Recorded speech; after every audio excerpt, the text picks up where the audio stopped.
Alright guys, 2018 is upon us and I've been doing some planning over the Christmas break. I took a week off all training, and during that week I planned my year in training. So I planned 2018, roughly speaking. I sort of laid out the different phases of my training for the year to come. Just an overview. I like to do that first thing when the year starts. So let's take a look at the plan.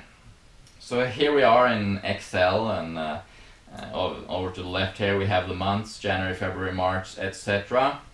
And on the next here we have the week number, which we could also refer to the week as the microcycles. And then we have the macrocycle and the mesocycle. The macrocycle is a larger period of time encompassing a larger block of training, and then within each macrocycle there are different mesocycles with different focus, and then ultimately there are the microcycles, which are the weeks within that mesocycle, etc. And then I have an overview here of how many kilometers I plan to run each of the weeks, how many times I will run per week here. Pretty much just 5 all throughout the year almost, except for in the taper, etc. Then I have a description of that microcycle. I'll talk about that eventually, and then a note, and then here's the races that I'm planning on doing. And there's a little bit of Norwegian mixed in here, so I'll try to translate that when we get to it. So let's first of all talk about the first few months of my year.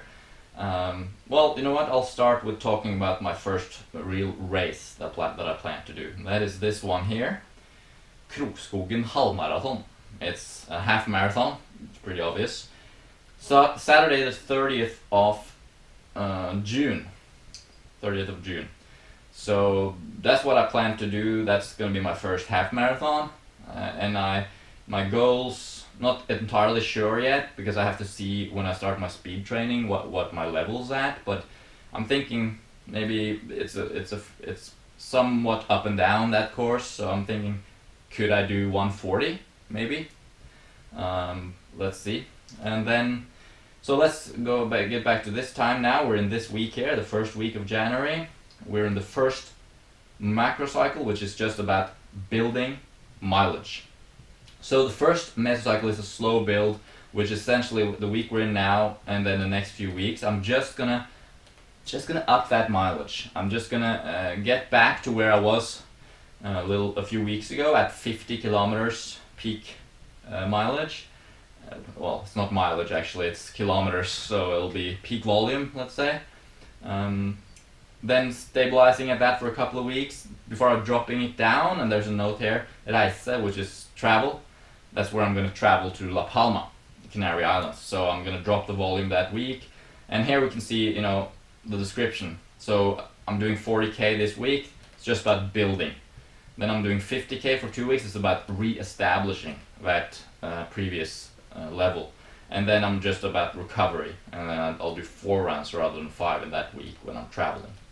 And then I start my real mileage building period, upping mileage, which is going to happen on La Palma, where I'm going to do 60 kilometers, 60 kilometers, 60 kilometers, drop it down to 50 to recover a little bit, then 70, 70, back down to 30, up to 70 again. And this is where this low week here that's where I'm traveling, going home again from La Palma. But I'm not going to actually go through all of the weeks of the year. That'll be a little bit too much. We can talk about details in the training plan as we go along throughout the year. Today I just want to give you an overview, but just so you know, at least for those first few months now of the year, my focus is about building mileage and getting my volume up to about 70 kilometers per week. That's my plan. Here in the race section I have a few things. Time trial, Føyka is the place. So I'm just going to do a time trial a couple of times, several times throughout the year. Here's another one there, and then I'll do more as we go through the later part of the year, just to see where I'm at. I'm planning on going to the track and running for a certain amount of time at a certain heart rate, and then another heart rate, and then another heart rate, maybe 5 minutes at each, and then I'm going to repeat that throughout the year, and hopefully at the same heart rate my speed will be greater and greater. That's obviously what we want to see as the body's getting fitter. So yeah, I'm going to do those time trials. I'm going to build my volume, and then I'm going to come home from La Palma and start my next macrocycle, which is going to be the half marathon build phase, the build 1, and then that will lead into the yeah, well, we'll get to that. It's the first build of the year. I'll have another build when I'm doing another race, but first of all I'm going to do this build, which is going to consist of, first, the mileage, the kilometers, staying pretty stable, just staying at 70 with some recovery weeks in between, but mostly staying at 70, the level I established in La Palma. So I'm just going to keep the volume there, but I'm going to start training for speed and more up the intensity basically during these months. So I'm going to do 4 weeks of repetition training. This is essentially fast running. Not a cardiovascular stimulus as much as a muscular stimulus. It's you know, it's like 30-second repeats, maybe up to a minute even, minute and a half even. So we're talking 400-meter repeats, 200-meter repeats, that sort of thing, just to build that leg strength, muscle fiber activation, running economy, that sort of thing.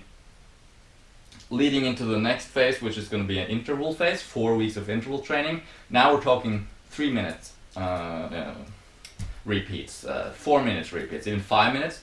This is a cardiovascular stimulus. This is essentially a VO2 max training type period. So that's what I'm going to do then, and then leading into the last period before the taper, which is going to be a threshold training, where I'm running at my lactate threshold. And I'm going to keep doing interval training in the threshold section. I'm going to keep doing repetition training in the interval session. So it's we'll get into the details of that when that time comes around, but essentially these 12 weeks will be focused on high intensity training. Then a couple of weeks of taper, and then bam, that's the race. So we'll see how that goes. I'm pretty excited to do a proper build-up like that. It's like it's fun to do a real build-up and actually get. I think this will be a time when I'll get to see a glimpse of my potential maybe as a runner, because when I'm always running slow and easy, you know, you can't really necessarily gauge how good of a runner you are, but as soon as you get that intensity in, you'll see how, well, I'll see how my body reacts, how my body responds to that training, and maybe see a little bit of my potential as a runner in terms of speed. So that'll be exciting. I look forward to that period, but first of all, of course, as I said, just want to build that base and get that volume up to about 70 kilometers per week.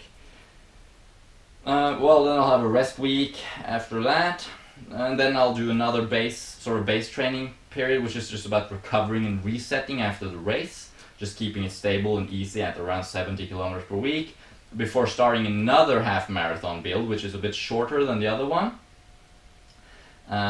Basically it's the same as the other one, it's just everything is in half, so it's just 2 weeks of these two, and then I don't have the speed training session, the repetition, and then it's a taper, and then I get Oslo half marathon. It's Oslo marathon, the half marathon distance basically, Saturday the 15th of September.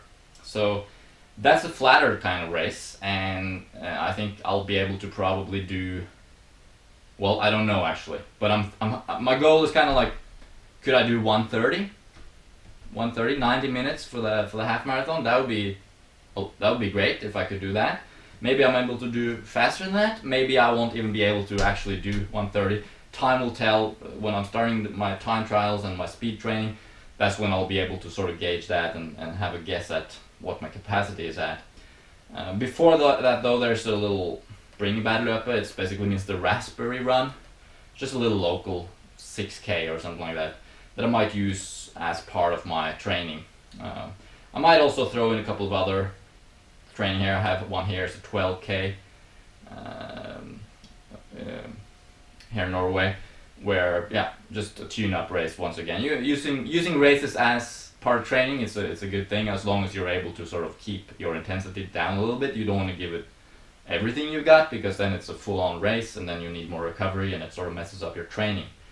And I'm not tapering for this or anything like that. So really you could say that I have two main goals for 2018, and it's 2 half marathons. One terrain, one sort of trail, a little bit more up and down kind of half marathon in June, and a more flat road marathon in September. That's my 2 goals for the year.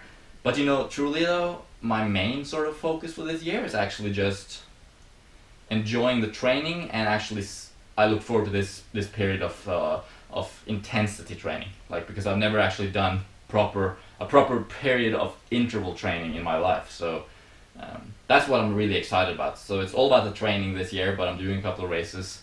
Half marathon, I'll wait with the marathon until 2019. I don't see any point in rushing it. I want to have fun with this half marathon distance first and give it all I've got for this year anyway. So yeah, that's really it. Then of course, after some rest for the second half marathon, it's again just slowly building it up, and then I go into this is a base 3 build mileage kind of phase again, where I'll focus on upping my mileage just like I did at the beginning of the year. And this is because I want to, generally speaking, get up in mileage, get up in volume as fast as possible, so I can reach that sort of 100 miles per week kind of volume as soon as possible, because I feel like that's necessary when I want to start training for ultra races and stuff. So I'm training so I can train more. So yeah, I hope to be able to get up to 80 and even 90 kilometers per week during this period. We're in October, November now. And finally, wrapping up the year with a month of recovery and strength training. So just about easy running, might just run, as you can see here, 2 to 4 times a week, just 30 to 50 kilometers. It's just about recovery.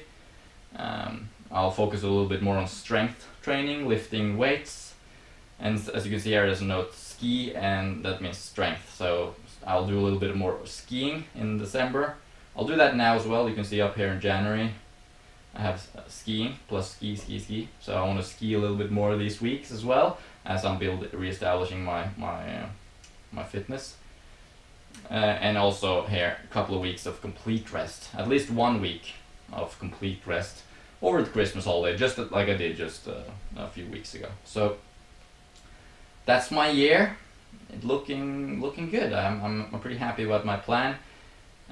Of course, a plan like this, again, it's a rough outline. It's something that theoretically should be possible, and theoretically it's adhering to the principles of good training, periodization, different times of the year for different focuses, allowing your body time to adapt, and then recovery, and then hard training, and hard, easy, alternating different periods of hard and easy training, that sort of thing. Theoretically, this is a good plan, but as I know, and as we all know, plans rarely go 100% as we want to, because we're learning things as we go along, and we are listening to our bodies, and this is important. If I find that I'm not able to hit 70 kilometers a week, a particular week, then I'll just, that's okay. I'm not gonna slavishly follow the plan. I'm gonna follow my body. So on a day-to-day basis, week-to-week basis, and even on a monthly basis, it's very important that I don't push myself beyond my ability to recover. That's essentially what good training is all about. Training as hard as you can, as smart as you can, for whatever your ability to recover is. If you're training harder than your ability to recover, that leads to overtraining, unless you do it only for a week or 2 or 3. And in that case, it will be referred to as simply overreaching, which is an important part of training as well. But that's it. Essentially, that's my plan for the year. I'd love to hear your comments down in the comment section, what you think about my plan. Do you have a plan? What races are you doing this year? Tell me all about it. It's going to be a good year. I feel like so far I've sort of established a base level of fitness with myself, a certain level of running fitness. And this year now, it's about taking it to the next level and going, it's not anything like an elite level at all yet, but it's still a fairly high level of training. I mean, running 70 kilometers a week and hopefully ending the year at around 90 kilometers per week if I'm able to do that. That's a pretty high level of running. That's a high volume of training, and that's, yeah, I'm I'm excited about that, and just seeing where my body's at, seeing how I'm able to respond to that speed training, that interval training, that's something I'm really excited about. And just to mention it as well, in terms of strength training, I'll get into that in another video, but I'll be doing strength training as well throughout the year, a couple of times a week. Might even throw in another couple of times a week at the gym, focusing on things like flexibility and stability and stuff like that. Things that aren't very taxing on the nervous system like heavy lifting is, but just like spending time in the gym, just sort of working on little things. So there will be a fair few hours spent on training this year. I don't know how many, probably 500 or something like that, 400, I don't know. Slowly building it with my long-term focus, because you gotta know, I have a 5-year plan as well. You know, I could go over that with you one day as well, I guess. My sort of 5-year plan for racing and training. I have my goals, you know, I have these races in the distance. I feel like that's what I want to do, but I don't want to do it too quickly. I want to let my body have time to adapt. I don't want to do anything unhealthy. And I want to enjoy the process of building, because that's my favorite thing of the whole thing, building fitness. The journey is the way, right? I hope your training is going well. I'm going to head out for a run today in a couple of hours, but first I'm going to get some work done on the computer. Thanks a lot for watching. Please subscribe, of course, if you haven't done that already. I look forward to sharing videos throughout the year with you guys. I'll take you guys with me on all my races, obviously. I'll take you guys with me through my training sessions now and then. I'll talk about my training. We'll get into some principles of training itself, exercise physiology. We'll also talk about my running history, my philosophy, and all that good stuff. And of course, as usual, I love hearing from you as well. Post your comments down below. Give it a like, of course, if you did like the video. And I'll see you in the next episode. Bye bye.